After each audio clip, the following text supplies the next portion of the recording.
Lobo was not in the book, so that was a fun surprise. Hey there, guys. Welcome to another episode of Star Night Research. Joining me today is famous cosplayer Michael Byrnes here. Hey guys, And today we're going to be talking about the latest Supergirl movie. First of all, thanks for coming to be part of the show, especially in costume. you're welcome. Yeah, we're going to GalaxyCon today in New Orleans. So, what's your, initial thoughts on the movie? We liked it.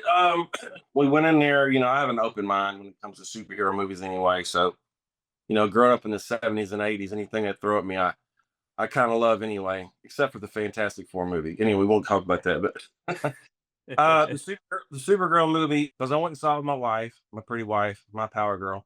We went and saw it in the theater opening day, and it was, I want to say the theater was half full anyway. Um, but it had a lot of action. It had some comedy.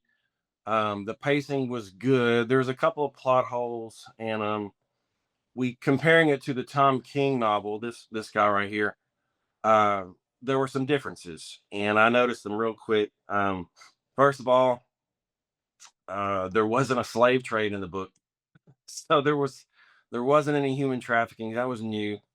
Lobo was not in the book, so that was a fun surprise. Just little differences here and there. Oh, and the girl, is it Ruthie? Yeah, Ruthie. Ruthie. Her whole family wasn't killed. Only her dad was, and the sword she had in the book was from the villain, not from her daddy. But other than that, I saw where they were going with it. They're trying to give her a way to break away, and show how she was vulnerable, and she needed anybody to help her. I say anybody. Well, she found Kara, so that was kind of cool. But overall, I thought it was exciting. Unfortunately, it didn't get the biggest box office return that we wanted. But it is what it is. But I'm easy to please as far as superhero films go. So if you disappoint me in a superhero film, you've really bombed it. But this, so this one's okay. I mean, like I said, I gave it a 7 out of 10. Like I said, it had good action, had good pacing. There's a couple things where I thought, why did you do that? Why did Lobo end up in jail? But I guess he had made comments like he did that on purpose, and I was like, I guess. Um, a couple things we'll go just talk about Lobo. I know I'm all over the place right now. No worries. Whereas Lobo, he was only in there a little bit. I was like, he showed up, he did his thing, he made his comments, and then he cruised. I kind of wanted to see more of him. Even though he wasn't in the book, um, him being in the show added some excitement to it, because obviously Jason Momoa was a perfect cast for Lobo. Without a doubt. I even said that a long time ago. Why did they cast him as Aquaman and not Lobo? And hell, he even said it. He said to his co-star, who was Ocean Master guy should have been Aquaman. And I was like, he looks more like Aquaman than you do. But they wanted to give us some edge. They want to give us some coolness. So they did that. So him being Lobo was perfect, in my opinion. Like I said, just the look, he's already knows how to ride a bike.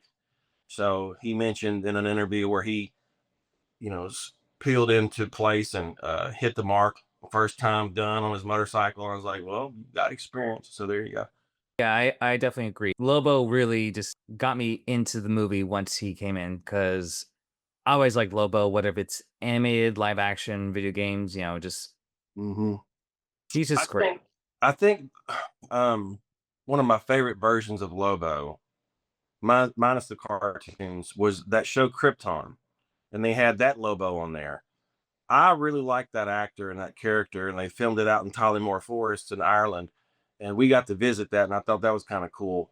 But that Lobo was funny, it was exciting, and I'm like, make more of this. And they canceled the show, so they canceled Krypton. But anyway, I kind of like the fact that they're bringing Lobo into play, and they even said, Jason Momoa said he would love to do uh, a Lobo film, but he wants it rated R. And I thought, yeah, because honestly, the guy himself, I mean, think about it, he's a mass murderer. He killed the whole planet. So that's how he came to be. but he still has that personality everybody kind of likes as an anti-hero. And I get it. And I Yeah. get it. Yeah, 'cause I mean, if we got Joker movies at rated R, then I would say we can definitely have a Lobo movie. Right. And a Penguin show, Oh yeah, there's that too. which was really good. But going back to Kara, I liked it. Like I said, I liked the costumes. I liked the set. It was gritty. It had a Guardians of the Galaxy feel slash with a Mad Max feel. Yeah, You could tell it was a James Gunn production. And I don't know if you noticed it or not, but her headphones were the same as Peter Quill's. So that was sort of an Easter egg in itself. yeah. Even Um, dancing with the disco ball. a lot of people, purists to the comics, were kind of bummed out that Crypto was hers. I'm in that ball game there. I kind of thought, Crypto's Superman's. It's not Supergirl's, but we're doing this on a whole nother multiverse. Let's just say that. So Pretty when much, yeah. because growing up, I love Crypto. Hell, I got statues of the dogs. So when you saw him get in the pod with her, I thought, well, that can be her comfort puppy, I guess. So that's another change because I guess in the original Woman of Tomorrow storyline, Crypto was not part of the. There, he's in there. He's in there. He's the main reason. Matter of fact, where's it at? Where's it at? Where's it? Yeah, there he is. Here's Crypto. Okay, but I meant more in terms of flashbacks of how like he was originally Kara's dog, not Yeah, Clark's. I don't think they led into that as far as who owned Crypto back then. But what I thought was funny in the book, they brought the horse. They brought the super horse. Oh yeah, you told me that. I was like, I didn't think there was Super Horse. Like all I knew for animals, there was just Um, Crypto and Streaky. Streaky, Bippo, and is it Comet? Is it Comet? Am I saying that right? So, but yeah, there she is riding the horse. So, yeah, and basically he's a shapeshifter. So, and he loves Kara, so he's there to help. But he didn't show up in the movie, which that's okay. He can only go so long in the movie. Um, but yeah, like I said, it had good pacing. The only I think at the very end where she shows up at Clark's apartment and they start talking, it just ended. It was kind of just a quick stop. I was like, y'all not going to continue this conversation. It's just going to end off with Crypto screwing up the kitchen. So I thought that was one of my gripes. I kind of thought y'all could have continued this story just a few more minutes longer to explain some things, but they didn't. So I mean, it is what it is. And once again, going back to the costumes, I love the costumes. I love the atmosphere. Like I said, they just changed certain things from the original storyline, and then of course the whole show, she kept saying, "Don't kill nobody, don't kill nobody, don't kill nobody," and she killed somebody. Yeah, I was gonna say like You know, I had a feeling because it sounds like to me that Kara's the one that definitely has done that. So yeah, she wouldn't want that to yeah, happen to another little girl. right. And I get what they were saying. She didn't want Ruthie to carry the burden of that sin, if you will, where she's carrying it now. And the whole movie, she has a PTSD feel because she saw her planet basically explode. Her little piece of city that was floating off, everybody started getting kryptonite poison, and then basically Daddy sent her away. And she watched it, and she's basically alone by herself with Crypto. I'll talk about Crypto in a minute inside the pod and potty breaks. But anyway, where'd he go use the bathroom? Anyway, anyway, they came all the way to Earth, and then Clark found them, and I thought that was kind of sweet because that did happen in the comics where she shows up in a rocket. She comes out, she goes, "Hey, Clark," or sort of Kal-El, and he says, "I'm your cousin." Of course, they all spoke English back in those comics. They didn't speak Kryptonian. And speaking of her ship, I kind of looked at the ship design. I don't know if you noticed the hexagonal designs. I thought, was that a Brainiac designed ship? Did they have Brainiac on the planet and then they used that technology to send her away? So I don't know if Yeah. that's what's the second movie. Hmm. It's a y- thought.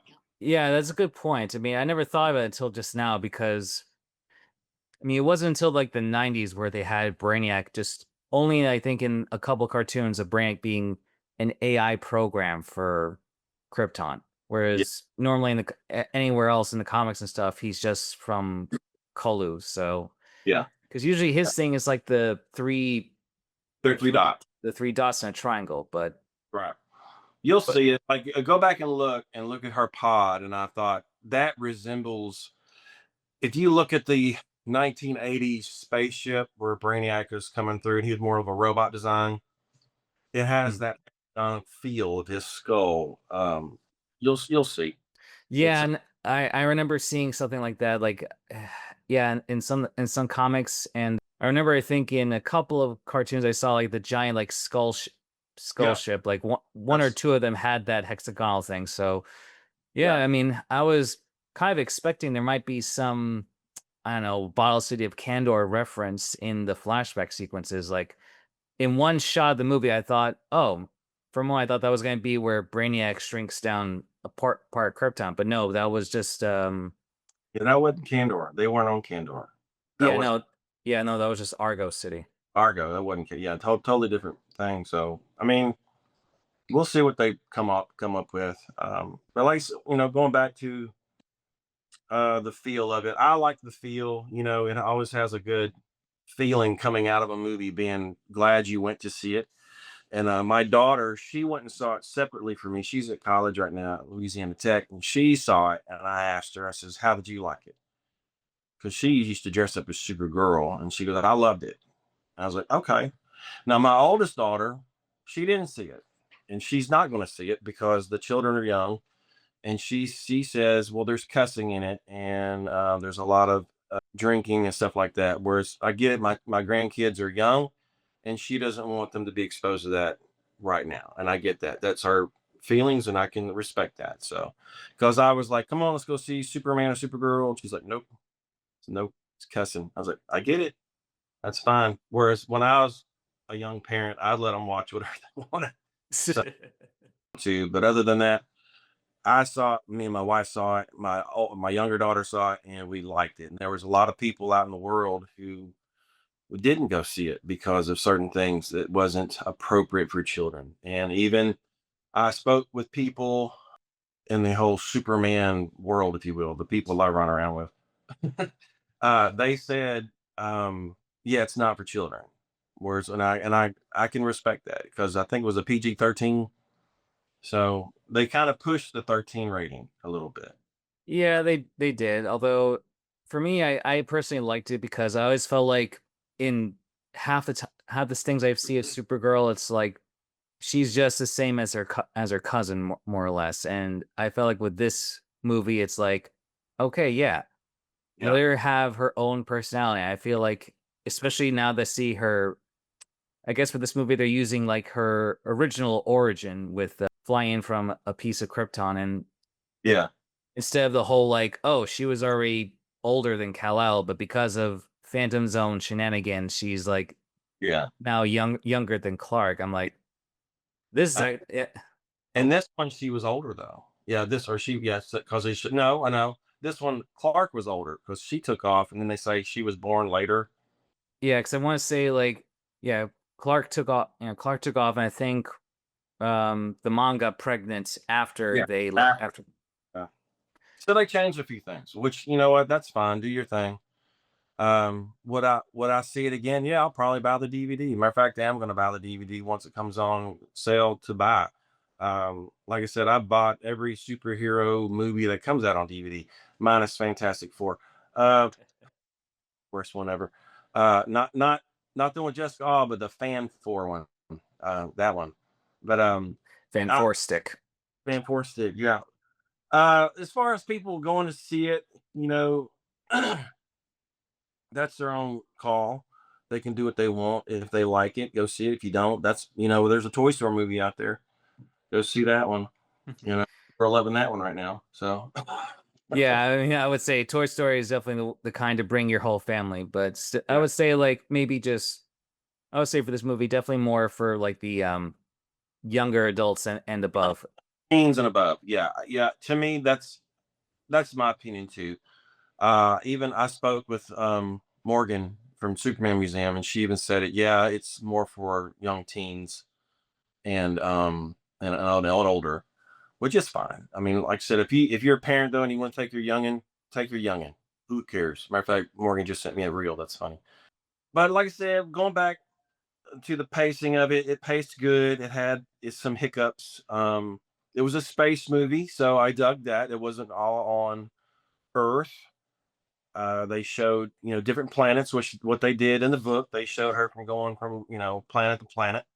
They showed in the book basically Ruthie did the deed, and but whereas in the movie Kara did the deed as far as killing the bad guy. Yeah, But yeah. Although it makes you wonder, like, who would Kara have killed for vengeance? Because I feel like who would she have revenge against anyway before the movie?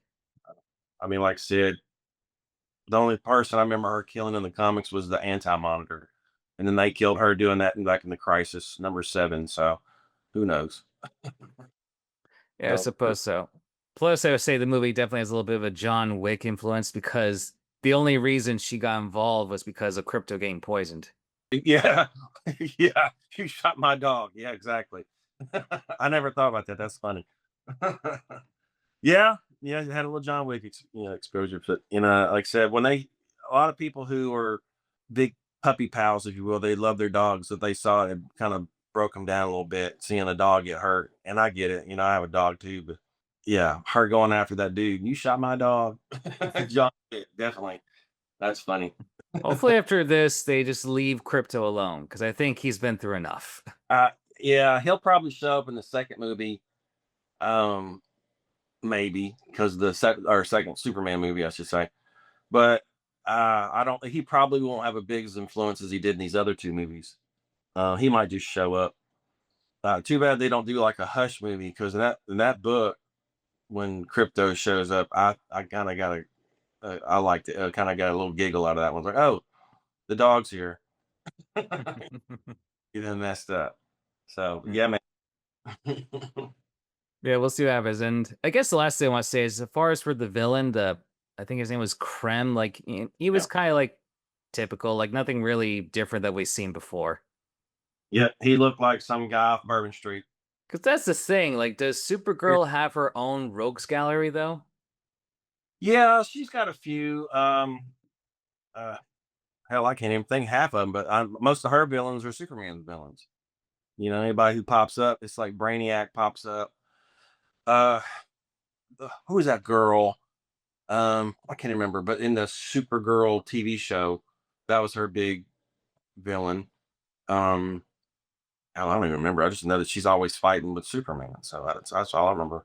But Livewire? well, live wire. No, there's no. If you watch the live wire, if you watch the Melissa Benoist Supergirl, there's that girl who is in all black. And I can't remember the character's name. And I even met the lady. But that was her big baddie, if I'm not mistaken. So Oh, are you thinking Rain? yeah, Rain, Rain. There you go. Boom. Good call. That was their big baddie in the TV show. So as far as the comics go, does she even have a rogues gallery other than who she's fighting with Superman? Does she have someone who's her baddie? I don't. Yeah, All no, right, look it up. Look it up. Look it up. yeah, I'll check on Put in that. But the comments. Put in the comments. yeah, for anyone watch this, yeah, put down any comments. If she has more than just Rain or any other villains, not originally Superman's, then yeah, then let me know.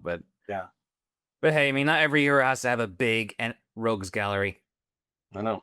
Yeah, but still, like, I guess in your opinion, despite all the changes from the original story, do you feel like it was a good adaptation? Like it carried what they were trying to take from the original book? They tried. Like I said, it was a yeah. They did a good attempt to try. They varied here and there. They had their own branches of their story, but it kind of followed along the story. Basically, she's in space celebrating her birthday. I'm celebrating my birthday in a few weeks. Happy birthday to me. She's celebrating her birthday and she can't party because she's on a yellow sun and she's got to go hang out on red suns to get inebriated, which that's true. That's in the book. She's out there doing her thing, and then here comes trouble, because of course she's Supergirl and she's going to find trouble, or trouble finds her, I should say. It follows along the book pretty much, and then, like I said, with variations. With Ruthie's daddy was the only one that got killed. Um, Comet's not there. Now, when she went to that green planet, the yellow and green planet, that happened, and it said that she was on there for quite a while. Like she was on there for days, if not a week or 2 weeks, being exposed to kryptonite and whatnot, and it was about to kill her. So that happened. So they tried their best, and I like the fact that they actually pulled from source material and then try to convert it to a movie. A lot of folks did not like that because they liked the Helen Slater version where she's just happy and very demure and oh hey, how you doing? Just real nice. Where this one she's kind of she's I don't want to say a boss girl, but she was pretty tough, and she came out there and she kicked some ass and she did what she was supposed to do as Supergirl. Now, mind you, she wasn't in her costume for half the movie. She wore the Blondie t-shirt, but other than that, yeah, they portrayed it. I don't think I saw a Blondie t-shirt ever in this comic book ever. She was always dressed as Supergirl. So, but yeah, and like there's the bad guy. This one, he's a red hair dude. So he's redheaded. Ah, so Yeah, that's creme. yeah, that's him. Hmm. And there's Crypto getting shot, and yeah, and then but yeah, But I imagine for Ruthie in the original story, she did more than just basically stand around and get herself caught. I know, right? In the movie, it just seemed like she was just in the way. She just kept getting. She's kind of like the Jimmy Olsen. She just kept getting captured and taken back and whatnot. And I was like, all right, this is the Jimmy Olsen of the day, I guess. So Supergirl's got to save her. Yeah, yeah. But At least in that jail cell, she proved to be pretty capable on her own. yeah, she did that. I like that. I like how she came around. So it was good. Yeah. Like it was good. It wasn't the best movie, but it was a good movie. We did love it as far as fans go. Me and the wife did. I didn't dress up to go see the movie. I would just wore a Superman shirt, and we went and saw it. I did get all the popcorn buckets in the cup, but I had to go. I live in Louisiana. I had to drive to Texas to get the cup, and that's got controversy behind it in itself. If you look at the cup, you'll see. Oh yeah, the one with the jacket. Yeah, the one with the jacket. Even David Corenswet didn't like it. He goes, "I don't like that." So if you turn it around, look it up, you'll see.